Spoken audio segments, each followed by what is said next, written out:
Hi, and welcome to the Big Deep Podcast. Big Deep is a podcast about people who have a connection to the ocean. People for whom that connection is so strong, it defines some aspect of their life. Over the course of the series, we'll talk to all sorts of people, and in each episode, we'll explore the deeper meaning of that connection. Today, I speak with a woman at the forefront of marine advocacy who also carries one of the most famous names in the history of global ocean awareness. Hello, this is your host, Jason Elias. Welcome to the Big Deep Podcast. In today's episode, I speak with journalist, filmmaker, and environmental activist Alexandra Cousteau. Alexandra has a long history of actively working to preserve and protect our world's marine environments and is the founder of Oceans 2050, an organization dedicated to restoring abundance to the ocean by the year 2050. She's also a senior advisor to the incredible environmental organization Oceana, and it was Oceana who initially connected me with Alexandra. If Alexandra's last name sounds familiar, it is because she continues the work of her grandfather, Jacques-Yves Cousteau, and father, Philippe Cousteau. Her grandfather, Jacques Cousteau, was a French naval explorer, co-developed the aqualung, pioneered marine conservation, and was an underwater filmmaker who, in a way, taught the entire world about the sea and all forms of life in water through his films. And those films had a seminal impact even on me growing up in Arizona, where I first learned and dreamed about getting in the ocean. Continuing that legacy, Alexandra has also stood at the forefront of the world ocean advocacy community, and we talked at length about her personal and family connection to the oceans, what the legacy of being a Cousteau meant for her as she established her own path in ocean advocacy, and how she was changed forever by a day snorkeling with her daughter in the Philippines. Alexandra, this might seem like an odd question for someone coming from your family, but where does your connection to the ocean come from? And is there a moment where you remember first feeling that connection? Well, Jason, I was a child that learned to swim before she could walk. I took my first swim lessons when I was 4 months old. I'd been on expedition since I was 6 months old. And so that sense of purpose and that mission and that story, I've just been marinating in my whole life. The water has always been part of me. And I can't remember my first time to the ocean. You know, it's like you can't remember the first time you met your mom. But I remember the first time it all clicked. When my grandfather taught me to scuba dive for the first time. So the morning that we left the port in Nice in the south of France, we were on a small boat. I think it was just a little dive boat. It was a beautiful sunny day, clear blue sky, it was warm. And I was 7 years old, so quite young by today's standards. And the equipment wasn't at all what you have today. This was in the mid-'80s. We didn't have a BCD, a buoyancy compensating device. I was a tall, kind of skinny girl. So my grandfather had brought me a mask that was a little bit too big for my face, a regulator that was quite a bit too large for my mouth, and a weight belt with weights that dug in at my hips, and fins that were a little too tight. But we put it all on, and I shuffled up to the side of the boat, and I looked down, and it just seemed so deep and so dark. And I took this deep breath and was trying to figure out how I was going to back out of this whole thing without disappointing my grandfather. And my grandfather came up next to me and gave me a smile and a wink and said, "You're ready?" And then kind of gave me a little shove. And in I went. And I was at the surface, and I remember putting my face halfway in just to see if this regulator thingamajig really was going to work. And it did. And so then I decided to go all in, and I put my head under the water and took a deep breath. And it was like magic. And so with all of this enthusiasm of childhood, I started swimming down to see what was there. At one point I looked up, and I guess I was about 15 feet deep. And I saw this school of little silver fish swimming towards me. And I was mesmerized because the sun was coming down through the surface and glittering off of their little bodies. And they were moving in unison, like by some kind of magic. They would just swim one way and they would all decide then to swim the other. And I was just fascinated by this extraordinary dance that they were doing. And then they swam towards me. And they swam all around me. When I would reach my hand out, they would move away from me, and then I'd pull my hand in and they'd come closer. And it was just a moment. But that moment is with me every day. It shaped this relentless belief that those fish, the ocean that they live in, and everything that exists there with them is worth protecting. And that feeling has never left me.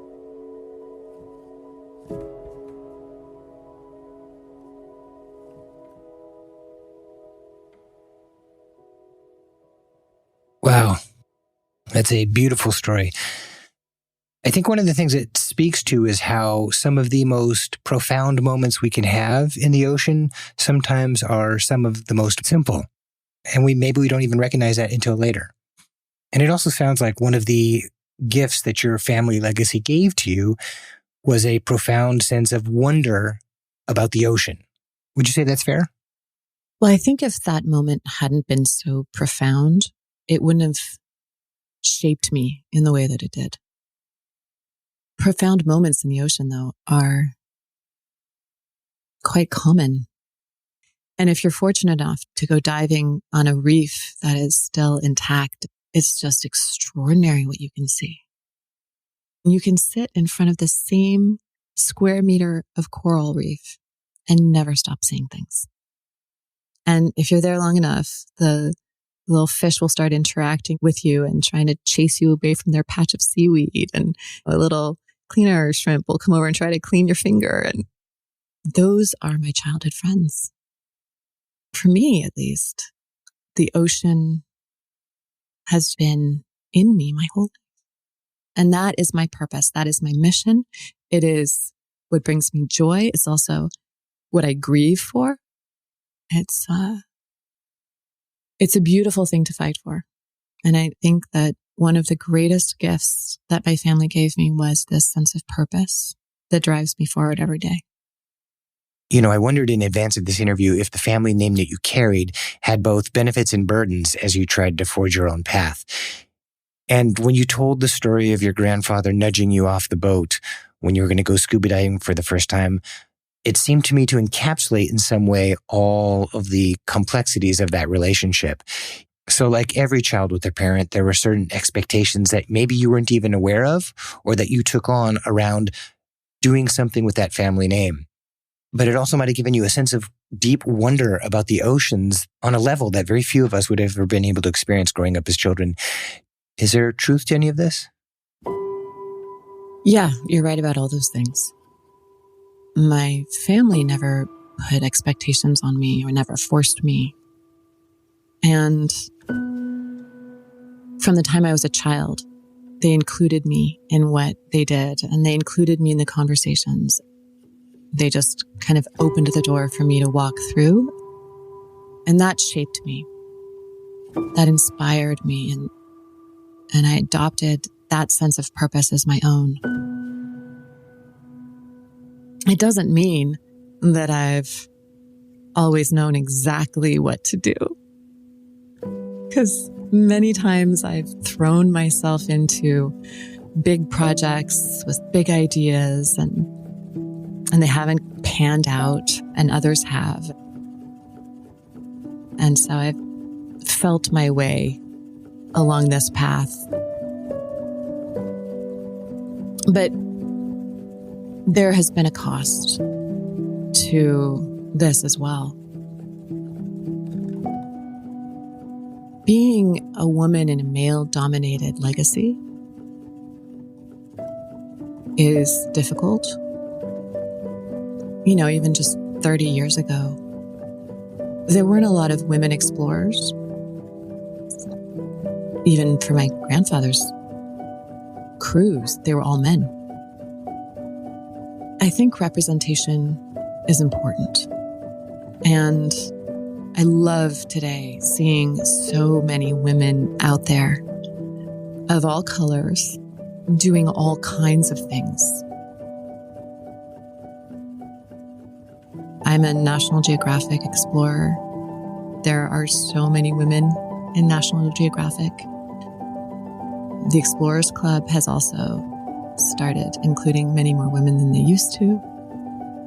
And that representation is important. I didn't have it as a child. And certainly, everybody expected the Cousteau to be a man. Because my grandfather was a man, my father was a man. So if you were a Cousteau doing this work, you must be a man too. And when I was younger and I would be invited to dinners or cocktail parties, oftentimes the host would present me around the room as the granddaughter of Jacques Cousteau, never as Alexandra Cousteau.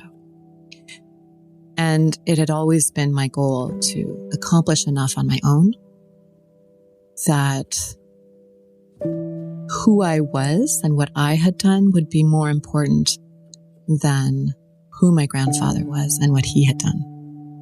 And I feel like I've gotten to that point now.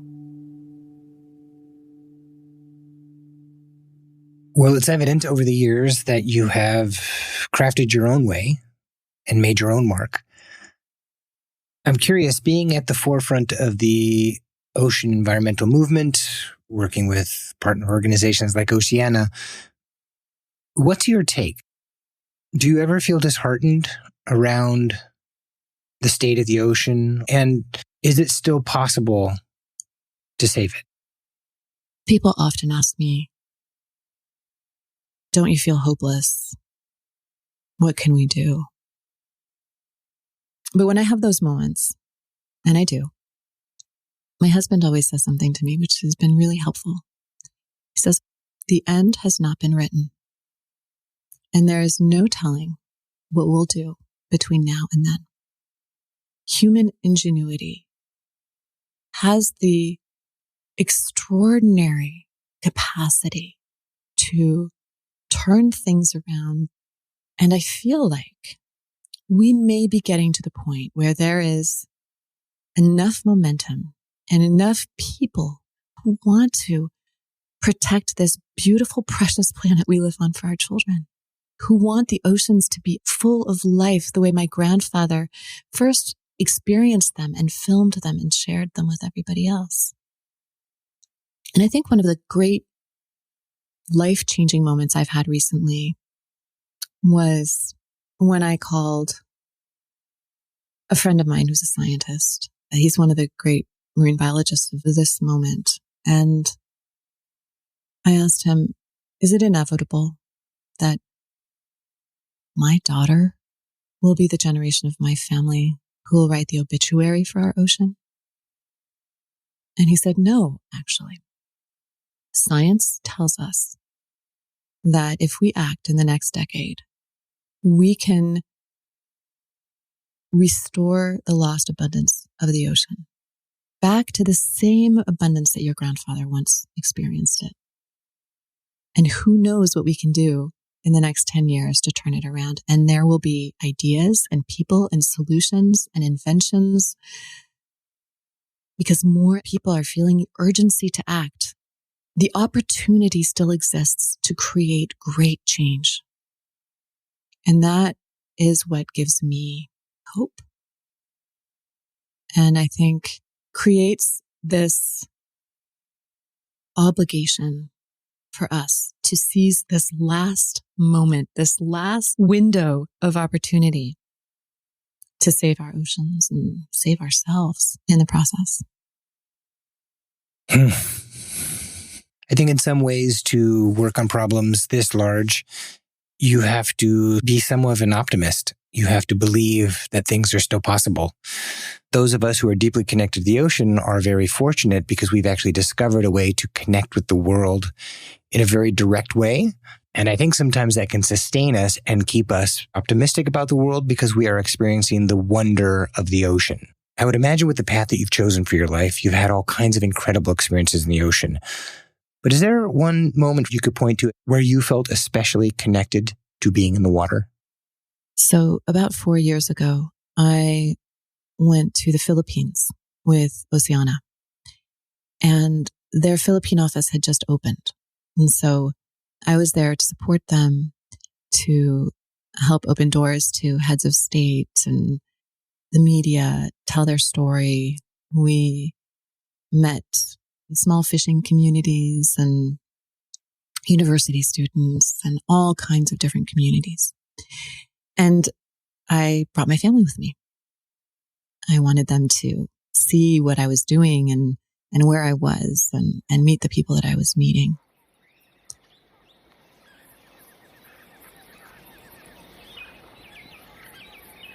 And my daughter was 5. And so she could already swim, but she'd never been snorkeling in a place like Palawan, which was one of the places that we went. And frankly, Palawan is breathtaking. It's these steep, rounded mountains covered in rainforest, fall into the ocean. It's turquoise and it's just spectacular.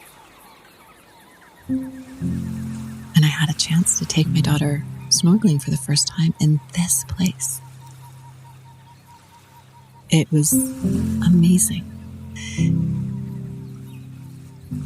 I got her all suited up with gear that I hoped was more comfortable for her than what I had on my first time.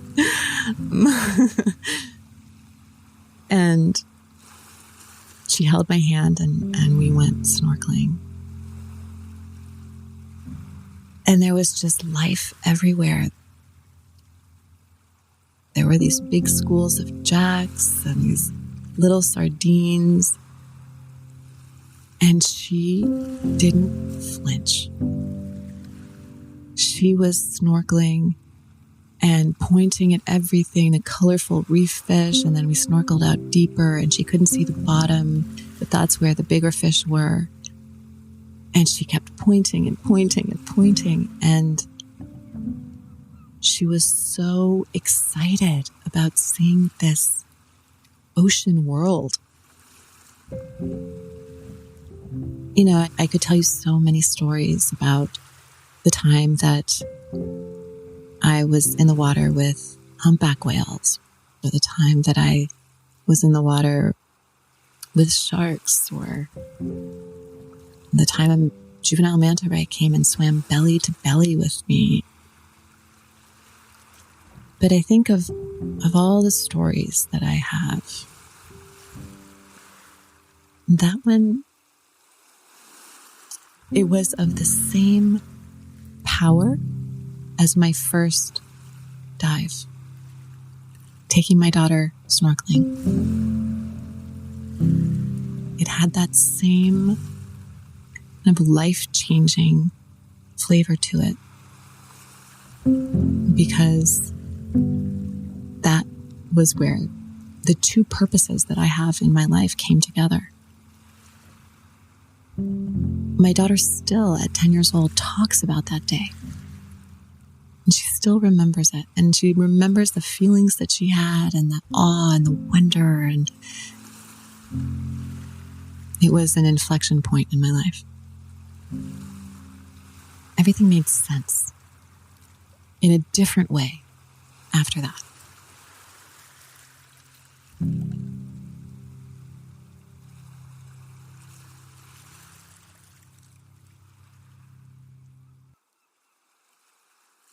Finally, we end every interview and every episode with a single open-ended question we ask everyone we talk to.